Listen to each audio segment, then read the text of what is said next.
విశ్వకవి జాతీయ గీత సృష్టికర్త, Nobel award గ్రహీత రవీంద్రనాథ్ ఠాగూర్ కోల్కతాలో 1861 మే 7న జన్మించారు.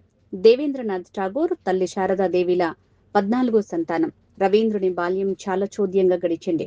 ఆముదం దీపం ముందు పుస్తకం పెట్టుకుని కూర్చుని ఆవలిస్తూ కునుకుపాట్లు పడుతూ చదివేవాడు. పాఠశాలకు వెళ్లడానికి ఇష్టపడని ఠాగూర్ ఇంటి దగ్గరే విద్యను అభ్యసించారు. ఉదయం గణితం, చరిత్ర, భూగోళ పాఠాలను, సాయంత్రం చిత్రలేఖనం, ఆటలు, ఇంగ్లీష్ ని అభ్యసించేవారు. ఆదివారాల్లో సంగీత, భౌతిక శాస్త్రం ప్రయోగాలు, సంస్కృత వ్యాకరణం నేర్చుకునేవారు. బెంగాలీతో పాటు ఆంగ్ల భాషల్లోనూ పట్టు సంపాదించిన రవీంద్రుడు కాళిదాసు, షేక్స్పియర్ రచనల్ని ఎక్కువగా ఇష్టంగా చదివేవారు. నిద్ర లేవగానే ఇంటి తోటలోకి పోయి ప్రకృతి సౌందర్యాన్ని చూస్తూ పరవశించేవాడు. కథలంటే చెవి కోసుకునే రవీంద్రుడు సామాన్య దుస్తులతో నిరాడంబరంగా పెరిగాడు. బాల్యంలో ఇంట్లోనే 4 గోడల మధ్య ఉండాల్సి రావటంతో ఆయనకు బయటి ప్రపంచం అద్భుతంగా తోచేది. ప్రపంచం ఒక రహస్యమని, ఆ రహస్యాన్ని తెలుసుకోవాలని కుతూహలపడేవాడు. రవీంద్రుని రచనల్లో గీతాంజలి గొప్పది. బెంగాలీ భాషలో రచించిన భక్తి గీతాలను గీతాంజలి పేరుతో ఆంగ్లంలోకి అనువదించారు. అనంతరం దీన్ని అనేక ప్రపంచ భాషల్లోకి తర్జుమా చేశారు. ప్రపంచ సాహిత్యంలో ఇది ఓ గొప్ప రచన. మానవుని కృంగదీసే నిరాశ నిస్పృహలు, సకల సృష్టిని ప్రేమభావంతో చూసి శ్రమ గొప్పతనాన్ని సూచించే మహత్తర సందేశం గీతాంజలిలోని ముఖ్య అంశం.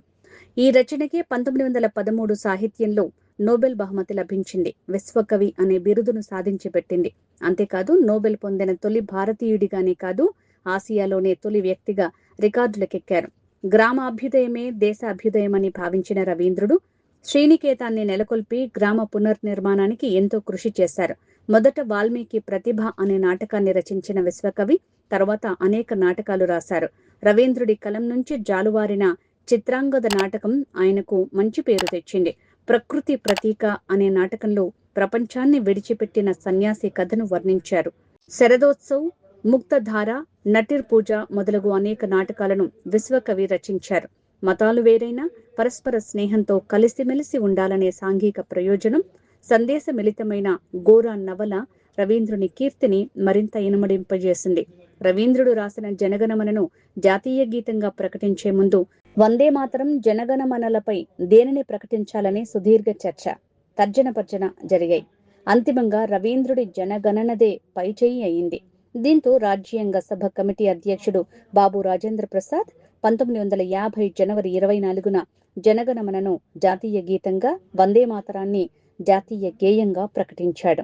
అదే సమయంలో రెండూ సమాన ప్రతిపత్తి కలిగి ఉంటాయని స్పష్టం చేశారు.